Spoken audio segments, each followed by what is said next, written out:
So I get asked all the time, what is the best time of the year to sell?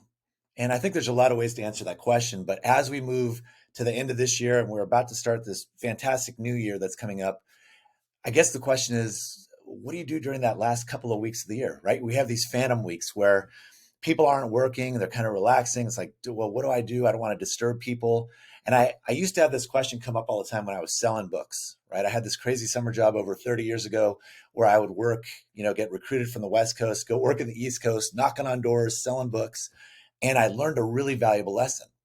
The greatest days to go out and sell during those summer times were Memorial Day, Labor Day, 4th of July.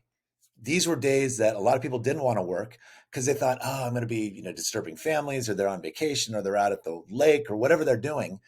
But on the flip side, if you got out there and you were actually knocking on doors and working with people, you found that they were just lounging around doing nothing, right? People were just relaxing, enjoying the day off, hanging out with family.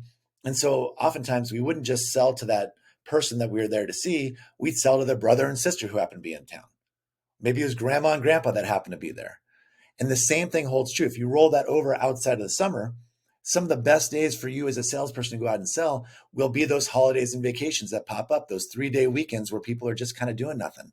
And one of my favorite sets of time to sell, actually two of them, one is the week of Thanksgiving. That 2 or 3 days before Thanksgiving hits, or maybe even Black Friday, where people are just lounging around the house, they're watching football, they're falling asleep on the couch, they're, fat and stuffed and just sitting around. That's a great time to catch people in a relaxed environment and sell to them. Look at Christmas. What about that 4 or 5 days after Christmas before the New Year's? What are people doing? People are not going back to work in most cases and working those 4 days. They're just kind of hanging out. Even now, I mean, even if you're in the middle of December, you've got a lot of people that have just kind of checked out and they're not really there. This is not the time to take the foot off the gas. This is a time to push the accelerator down and move forward and make those calls. Call those people that you haven't been able to reach, the people that said that they've been so busy that they can't talk to you.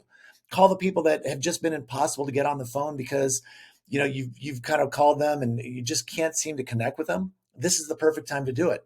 So if you want to go into 20, 24, 25, 26, and you want to start off in a really strong way, what you want to do to start your year is to finish off the previous year as powerfully as you possibly can. And this is a great way to do it. Don't just start from a dead stop January 2nd when you get back into the office. Give yourself momentum going into the end of this year so that when you start off the next year, you've got a lot of power, you're moving forward intentionally, and you get off to a great year. Enjoy.